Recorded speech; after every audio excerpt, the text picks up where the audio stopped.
Well, from fancy hotels to A-list parties, Super Bowl 57 is expected to bring a major boost to the economy around the Phoenix area. And Playing the Game contributor Paul Crane joins us now to break down just how much money is going to be flowing in the Valley of the Sun. I know it's going to be a lot. A lot. If that's a number, that's what it is for sure. When the Super Bowl ends on Sunday, each player on the winning team will get $157,000. That's tip money for NFL players earning millions, and it also represents a fraction of the billions of dollars businesses and individuals will earn in connection with the big game. Just how much the Super Bowl will generate for Phoenix and Arizona this week remains a subject of debate. The NFL has stated the league championship pumps in an average of $500 million into a local economy, while Victor Matheson, a sports economist at the College of the Holy Cross, believes the number is somewhere between $30 million and $130 million. According to Phoenix officials, the last Super Bowl in the Valley of the Sun generated $720 million worth of economic activity, and they think this year it could be bigger. It broke pretty much every record we have in the city of Phoenix.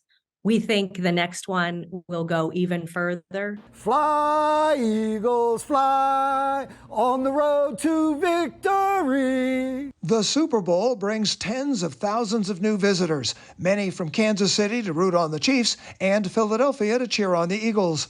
All of them ready and willing to spend money. And businesses, some already experiencing a worker shortage, are working overtime to meet the demands of the big game.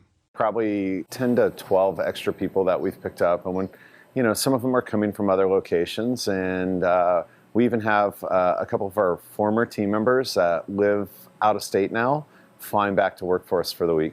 Hotels have been sold out for months at prices much higher than usual. But the Super Bowl does not represent a big score for all of the communities surrounding the game. For this year's game, the stadium is actually in the Phoenix suburb of Glendale, and many leaders there are still smarting from the 2008 Super Bowl, where the city said it spent $3.4 million on services such as public safety, while the city of Glendale only took in $1.2 million in taxes from direct spending at places like hotels and restaurants.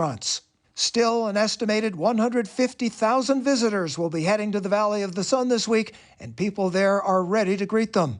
And sometimes fans head to the host city even if they don't have a ticket to the game. They just want to be part of the scene. And one transplanted Philadelphia Eagle fan is ready to help. If you want to watch the Eagles game and have a really fun atmosphere, you want to come to a place that's owned by a guy from Philadelphia. Fans of the Kansas City Chiefs won't be left out. They can find a home away from home at Pub Rock Live in Phoenix. For this week, it has created the $159 Pub Pass, which will get the most ardent Chiefs fans merchandise, food, and a spot at the head of the line for its Super Bowl Bash viewing party. We try to make this a home away from home. When you come out here, you get a little piece of Arrowhead right here in Arizona. Well, local businesses aren't the only ones cashing in on Sunday's big game. Delta, Southwest, American, and United Airlines have all added flights to Phoenix from Philly and Kansas City to accommodate the surge in demand from Super Bowl fans. Yeah, you got to get to that game. And a lot of them, like I said, don't necessarily have tickets, but parties. They just want to be a part of the experience. So if they wanted the total package experience, what type of money are we talking about here?